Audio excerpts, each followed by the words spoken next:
দেওয়া হচ্ছে, সবাইকে দেওয়া হচ্ছে।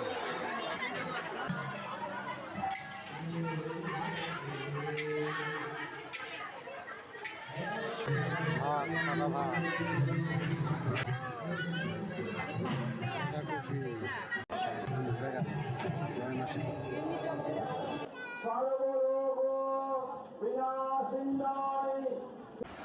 আজ সকাল সকাল শান্তিপুর লোকাল দলে বেরিয়ে পড়লাম এক অজানা ইতিহাসের সন্ধানে। হ্যাঁ, অজানা ইতিহাস, এতদিন জানতাম না। নেমে পড়লাম হবিবপুর স্টেশনে। এখানেই সেই ইতিহাস রয়েছে। টোটো ধরলাম, টোটো ভাড়া নিল 15 টাকা। বেশ কিছুটা সময়, 15 থেকে 20 মিনিট রাস্তা। হবিবপুর ইস্কন মন্দিরের ঠিক কাছেই, ডান দিকে ইস্কন মন্দির, আর একটু এগিয়ে বাঁদিকে একটা রাস্তা ধরে আমরা পৌঁছে যাব সেই অজানা ইতিহাসের জায়গায়। দণ্ডি কাটছেন ভদ্রলোক। আমরা চলে এসেছি হবিবপুর মাসিতলা মন্দিরে। বহু মানুষ এখানে মানত করেন এবং খালি হাতে কেউ ফেরেন না। তাই দণ্ডিকেতে উনি সে মায়ের পুজো দিতে আসছেন। এই যে এটা হচ্ছে মায়ের স্নান করানো জল। তবে এখানে মা কোনো মূর্তি নয়। হ্যাঁ, মায়ের কোনো মূর্তি নেই এখানে। মা শীতলা দেবী এখানে পূজিত হন অন্য রূপে। সেই মন্দিরেই চলছে পুজো, এবং তার আগে রাধা গোবিন্দের পুজো চলছে। সুন্দর মণ্ডপ সজ্জা, এবং এই রাধা গোবিন্দ মণ্ডপের পেছনেই রয়েছে সেই অলৌকিক ইতিহাস। এর পেছনে রয়েছে সেই বটবৃক্ষ, যে বটবৃক্ষকে মা শীতলা দেবীর রূপে পুজো করা হয়। ওই যে দেখা যাচ্ছে বটগাছের গোড়া, মন্ত্রপাঠ চলছে এবং অঞ্জলি চলছে। অনেক দূর দূরান্ত থেকে ভক্তরা আসেন এই দিনে উপোস করে পুজো দেন এখানে। শোনা যায় এই 10 দিন এখানে পুজোয় মানব যা করবেন তাই নাকি পাওয়া যায়। খালি হাতে মা কাউকে ফেরান না, মা খুবই জাগ্রত। আর পুজো প্রায় 400 বছরেরও বেশি প্রাচীন পুজো। হ্যাঁ, 400 বছরেরও বেশি প্রাচীন পুজো। আমি আজকে চলে এসেছি এই মায়ের টানেই পুজো দেখতে। আপনাদের শোনাবো এখানকার পুজোর কিছু কাহিনী, গল্প যা ইতিহাসে রয়েছে। অবশ্যই গুগল বাবাজির কিছু সহায়তা আছে এবং স্থানীয় মানুষদের সঙ্গে কথা বলে কিছু যা শুনেছি, ফেসবুক থেকেও কিছু পেয়েছি, সেই পুরো গল্পটাই আপনাদের শোনানোর চেষ্টা করব। অনুগ্রহ করে ভিডিওটা স্কিপ করবেন না, দেখবেন। রানাঘাট হবিবপুর, শীতলা মায়ের মন্দির আছে। মন্দির মানে একটা বটবৃক্ষ আছে, যেটাকে শীতলা মায়ের পুজো করা হয়। বছরের এটা হচ্ছে হচ্ছে, আজকে থেকে শুরু হচ্ছে পুজোটা 10 দিন চলবে।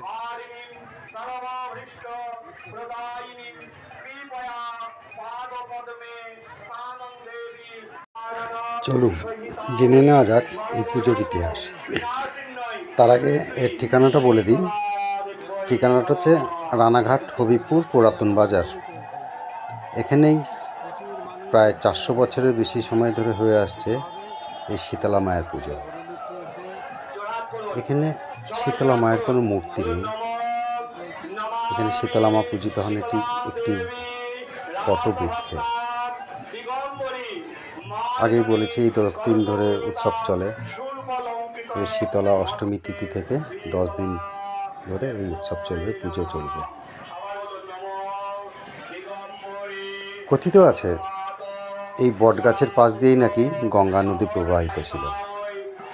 কোনো এক সময় সেই নদীর পাশ দিয়ে চাঁদ সওদাগর বাণিজ্য করতে যাচ্ছিলেন এবং তখন এই স্থানে বটবৃক্ষে সেই চাঁদ সওদাগর পুজো দিয়েছিলেন।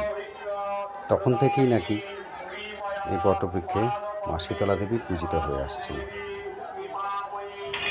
তবে প্রথমে কোনো অবাঙালি ব্রাহ্মণ এখানে পুজো করতেন, কিন্তু পরবর্তীকালে এখানে হরিপুরের স্থানীয় ভট্টাচার্য বাড়ির জ্যেষ্ঠ পুরুষরা বংশানুক্রমিকভাবে এখানে পুজোর দায়ভার গ্রহণ করেন। কোনো একটা ইতিহাস তো অনেক রকম মতপার্থক্য থাকে। তো মতপার্থক্যে বলা হয়েছে যে মায়ের স্বপ্ন আদেশে নাকি একমাত্র বিন্দু ভট্টাচার্য পরিবারের সদস্যরা এই মায়ের পূজার পৌরোহিত্য বা পুজোর দায়ভার পাবে, আর তার অবর্তমানে তার সন্তানরা এই পুজো পৌরোহিত্য করে চলেছে বংশানুক্রমিকভাবে। মানুষ এখানে পুজো দিতে আসছেন নতুন বস্ত্র নিয়ে, এবং এই যে দেখা যাচ্ছে গাছের ডালে মেয়েরা মাকে শাঁখা পরাচ্ছেন। এই শাঁখা, নতুন বস্ত্র অর্থাৎ শাড়ি গাছে জড়িয়ে মাকে পরিয়ে এখানে পুজো দেওয়া হয়। এটাই নাকি এখানকার রীতি। তবে একটা সুন্দর রীতি আছে, সেটা হচ্ছে পুজো হয়ে গেলে সেই যে ফলটা পাশের ঘরে নিয়ে যাওয়া হয় এবং কেটে বিভিন্ন জায়গায় গামলা ভরে নিয়ে বসা হয় এবং প্রত্যেক ভক্তকে সেই প্রসাদ দেওয়া হয়। কেউ খালি হাতে ফেরে না, প্রত্যেক ভক্ত এখানে প্রসাদ পায়। এটা একটা খুব ভালো দৃষ্টান্ত দেখলাম।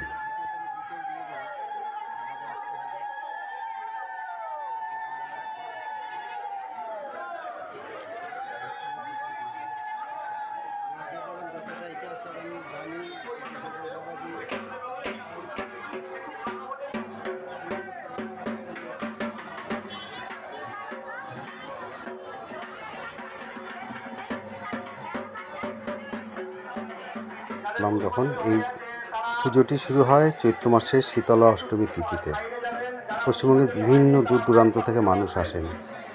আর ব্রহ্ম মুহূর্তে ভট্টাচার্য বাড়ির বর্তমান পুরোহিত যিনি গদাই ভট্টাচার্য, তিনি সুন্দর চণ্ডীপাঠ করেন এবং তার দ্বারাই দেবী শক্তির গুণগান করেন।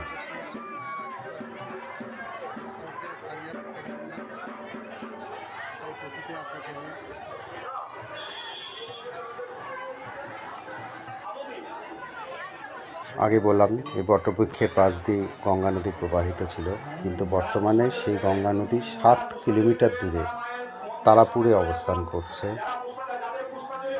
এখানে পুজোর দিন অর্থাৎ প্রথম দিন মাকে স্নান করানো হয় 108 কলসি গঙ্গার জল দিয়ে, এবং সেই গঙ্গার জল আনা হয় শান্তিপুর থানার অন্তর্গত কুমলে গঙ্গা থেকে, অর্থাৎ 14 কিলোমিটার রাস্তা পায়ে হেঁটে যাতায়াত করে 108 কলসি জল নিয়ে তাতে ডাবের জল এবং দুধ মিশিয়ে মাকে স্নান করানো হয়।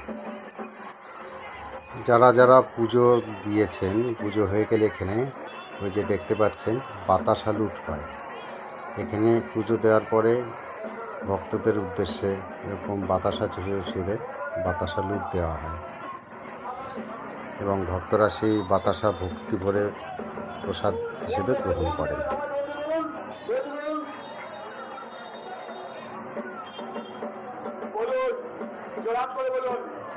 এই শীতলা মায়ের পুজো 400 বছর প্রাচীন হলেও এখানে যে হরিনাম সংকীর্তন হয় সেটা কিন্তু প্রায় 56 বছর ধরে হয়ে আসছে, এবং এই হরিনাম সংকীর্তনের পরে স্থানীয় মানুষদের কাছে শোনা প্রায় 3 টন বাতাসা এখানে হরিলুট দেওয়া হয়, এবং যারা মানসিক করেন তারা তাদের মানসিক অনুযায়ী বিভিন্ন ওজনের বাতাসা এখানে হরিলুট দেন ভক্তদের উদ্দেশ্যে।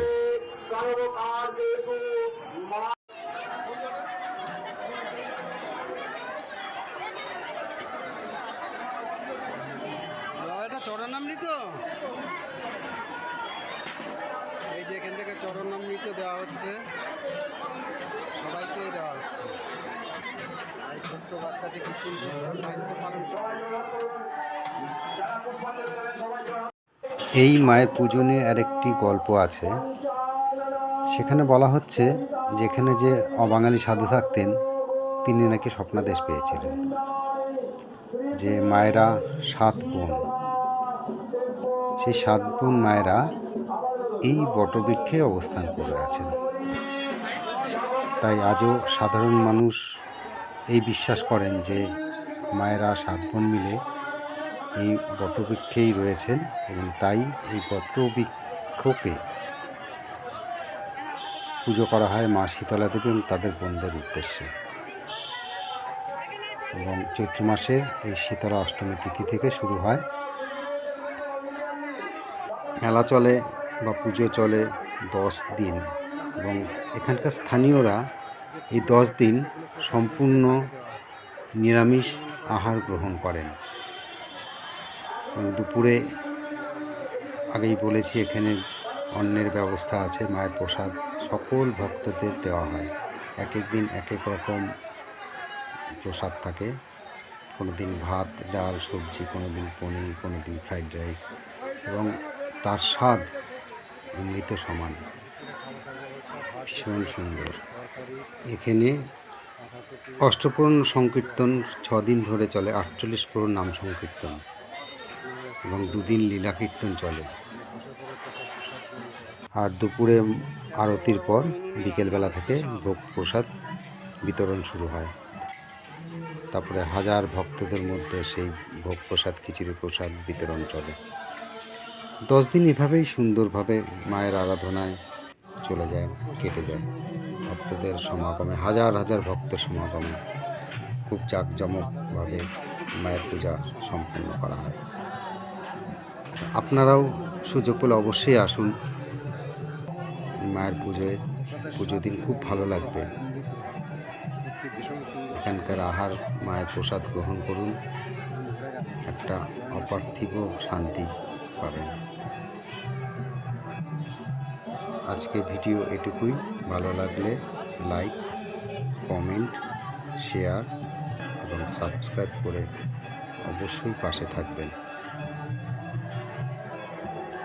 জয় মা শীতলা মায়ের জয়। সকলকে অনেক অনেক ধন্যবাদ। তা রাস্তায় আস্তে আস্তে এক জায়গায় লাড্ডু আর শরবত, অ্যাথলেটিক ক্লাব, একটা club, athletics club, something athletic club, যে লাড্ডু আর শরবত দিল। Birpur athletic club.